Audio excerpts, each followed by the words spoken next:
दोस्तों, क्या आप जानते हैं कि कार्तिकेय और गणेश के अलावा भगवान शिव और माता पार्वती के एक पुत्री भी थी। हर कोई शिव के पुत्रों के विषय में जानता है, किंतु बहुत कम लोग ही यह जानते हैं कि कार्तिकेय और गणेश की एक बहन भी थी जिसका नाम अशोक सुंदरी था और इस बात का उल्लेख पद्म पुराण में किया गया है। तो आज इस वीडियो के द्वारा हम आपको बताएंगे कि कौन थी अशोक सुंदरी और कैसे हुआ था उनका जन्म। एक दिन माता पार्वती ने भगवान शिव से संसार के सबसे सुंदर बगीचे में घूमने का आग्रह किया।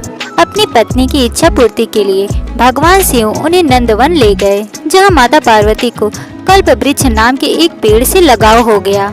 कल्प वृक्ष मनोकामनाएं पूर्ण करने वाला वृक्ष था, अतः माता ने उसे अपने साथ कैलाश ले आई और एक बगीचे में स्थापित किया। एक दिन माता अकेले ही अपने बगीचे में सैर कर रही थी, क्योंकि भगवान भोलेनाथ अपने ध्यान में लीन थे।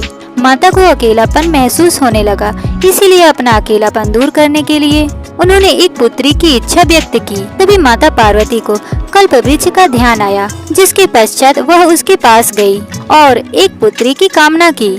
क्योंकि कल्प वृक्ष मनोकामनाएं पूर्ण करने वाला वृक्ष था, इसीलिए उसने तुरंत ही माता की इच्छा पूरी कर दी, जिसके फलस्वरूप उन्हें एक सुंदर कन्या मिली, जिसका नाम उन्होंने अशोक सुंदरी रखा। उसे सुंदरी इसलिए कहा गया क्योंकि वह बेहद सुंदर थी। माता पार्वती अपनी पुत्री को प्राप्त कर बहुत प्रसन्न थी, इसीलिए माता ने अशोक सुंदरी को यह वरदान दिया था कि उसका विवाह देवराज इंद्र जितने शक्तिशाली युवक से होगा। ऐसा माना जाता है कि अशोक सुंदरी का विवाह चंद्रवंशीय ययाति के पौत्र नहुष के साथ होना तय था। एक बार अशोक सुंदरी अपनी सखियों के संग नंदवन में विचरण कर रही थी, तभी वहाँ हुंड नाम का एक राक्षस आया। वह अशोक सुंदरी की सुंदरता से इतना मोहित हो गया कि उससे विवाह करने का प्रस्ताव रख दिया। तब अशोक सुंदरी ने उसे भविष्य में उसकी पूर्णनियत विवाह के संदर्भ में बताया।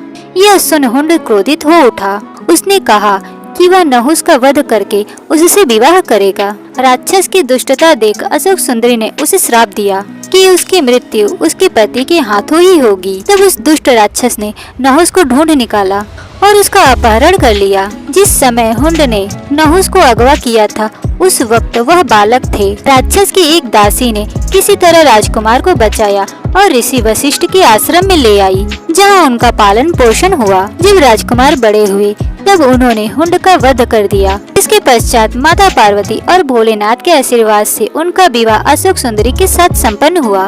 बाद में अशोक सुंदरी को ययाति जैसा वीर पुत्र और 100 रूपवान कन्याओं की प्राप्ति हुई।